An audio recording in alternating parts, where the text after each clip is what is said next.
Hi, I'm Matt, and this is my wife Diane, and it's the end of April, and we're on our last day of a 2-week trip to Egypt with Real Egypt and Samir.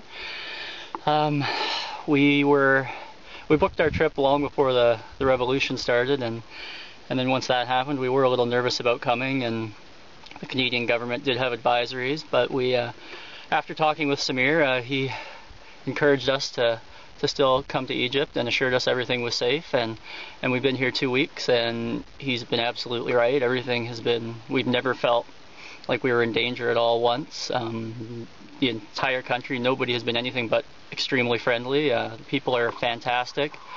Samir, Mohammed, Mahmoud, the guides that we've worked with have been absolutely phenomenal and have done anything we could ask for and more. We learned about Samir through TripAdvisor, and he was rated very highly there. So we had high expectations for him, and he has done nothing but exceed those expectations. So we highly recommend coming to Egypt. It's absolutely, it's safe. We've been to places in Europe and the U.S. and even Canada where there's parts of cities where I felt less safe than I felt anywhere in Egypt. What are the sites you liked most in Egypt? We did a variety of things in Egypt. We spent 5 nights in and around Cairo. We were a little unsure. I mean, that was the one part we were most unsure about, given that's where most of the revolution and the protests happened. But Cairo was amazing. It was beyond our expectations. The pyramids, you think you have an idea of what it's going to be like at the pyramids, but it's still absolutely awe-inspiring and amazing when you see it in person. We did a Nile cruise after that from Luxor down to Aswan, and Abu Simbel was really amazing to see. We went up to the Mediterranean coast. We went down to Siwa, which is an oasis in the western desert. Not forgetting that it is so close from Libya.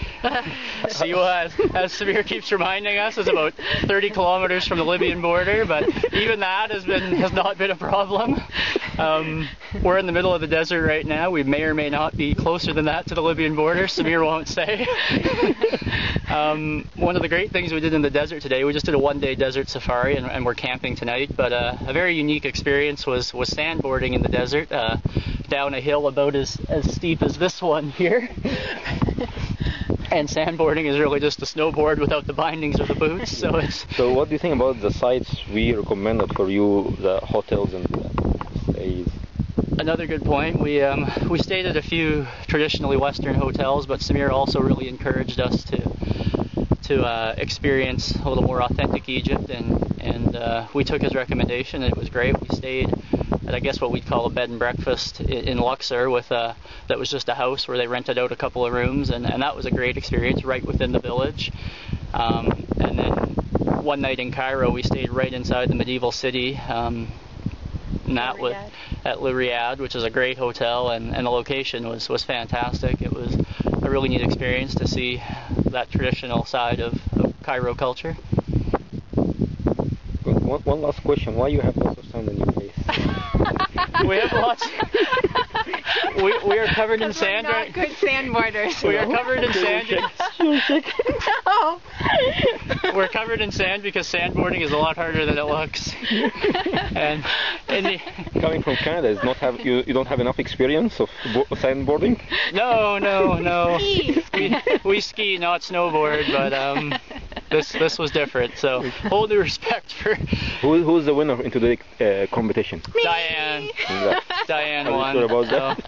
But in the end, anyway, if you're ever thinking about coming to Egypt, highly recommended. It's a fantastic country. We would come back again, and Samir has been an absolutely fantastic guide. So it's our last day, and we're sad to leave, but thank you for everything, Samir. And maybe we'll see you again someday. Okay. Goodbye.